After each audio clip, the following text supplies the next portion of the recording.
shirkan ayaa looga hadlay meelmarinta xidhaamiyaha adeega biyaha oo ay goobjoog ka ahaayeen wasaaradaha tamarta iyo kheyraadka biyaha dowlad goboleedyada dalka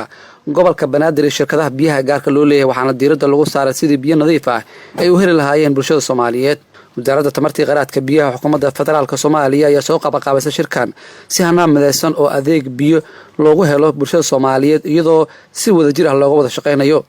shirkan oo soo socday labadii maalmood ee la soo dhaafay ayay ku soo dhaweeyeen dowlad goboleedyada dalka gobolka Banaadir sidoo kale shirkadaha gaarka loo leeyahay in adeegyada biyaha loo helo sharcigan muhiimka u ah waxayna ku amaaneen juhdiga ay soo gelisay wasaaradda tamarta iyo kheyraadka biyaha dowladda federaalka Soomaaliya. farxad ayay noo tahay inaan ka soo qayb galno shuruucdan water sector regulation iyo shuruucaha kale oo ay wasaaraddu heer federaal ay qabanayso waxaan dhihi karo waa wax aad loogu baahan yahay in laga shaqeeyo shuruuc waxaana shuruuc lahayn ma shaqeeyaan sida wada ogtiin wax walba hadii oo sharci ama heer nidaamiye oo jirin wax kala soconayo ma jiraan qof walba waxa xukuma sharci hadii la sameeyo wax walba way hagaagayaan sida wada ogtiin hadda qof walba haduu rabo inuu ceel qodo oo iska taga uu qodanaya sharci ma jiro iyo kala dambeyn anaga kiir shabeel ahaan marka waxaan horta soo dhaweynaynaa 100% maanta in loo sameeyo arimaha biyaha wax la yiraahdo macnaa xeer ama shuruuc in loo sameeyo sidaad wada ogtiin marka biyaha waxa ka wada shaqeeyo dadyo kala duwan ayaa ka shaqeeyo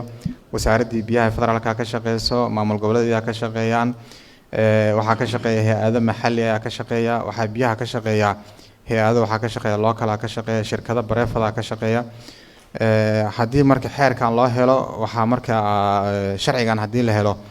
waxa fududaanaysa marka in dadkii oo mas'uuliyadda loo qaaday oo shacabka ahay inay helaan biyo nadiif inay helaan anaga ka budlaan ahaan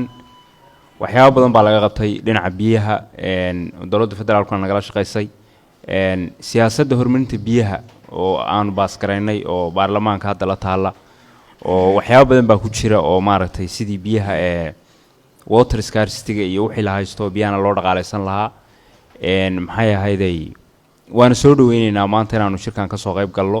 ka Jubbaland ahaan runtii waa wax aad iyo aad loogu baahan yahay horena waan ugu soo qayb galnay in shuruuc loo dejiyo waxyaabaha shuruuciyada loo dejiyeen oo wax maanta dowladda federaalka Soomaaliya ay ugu weyn tahay lagu dejiyay hadii wax aanan sharci iyo shuruuc aan lahayn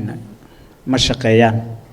agaasimaha guud ee wasaaradda tamarta iyo kheyraadka biyaha xukuumadda federaalka Soomaaliya Cabdirasaaq Maxamed Maxamed ayaa sheegay in sharcigan oo muhiim u yahay shacabka Soomaaliyeed gaar ahaan inay helaan biyo nadiif ah oo qiimo jaban. sharcigan anaga la iska leh hooyada koonfur galbeed fadhida dadkii ay sugaysa inay biyo nadiif leh oo beec jaban ay gaarsiiyaan waa anag qof kale oo maqan ay sugaysa ama uu imaan raba micirka ka soo dhici raba ma jira intaynan fadhida 15 milyan oo Soomaaliya ku nool mas'uuliyadeedii aan qaadnay markan mar hadii mas'uuliyad lagu saara waa ina waajibkaada waxa waaye ina ka soo baxdo. Cabduqaadir Shacab warbaahinta qaranka Muqdisho.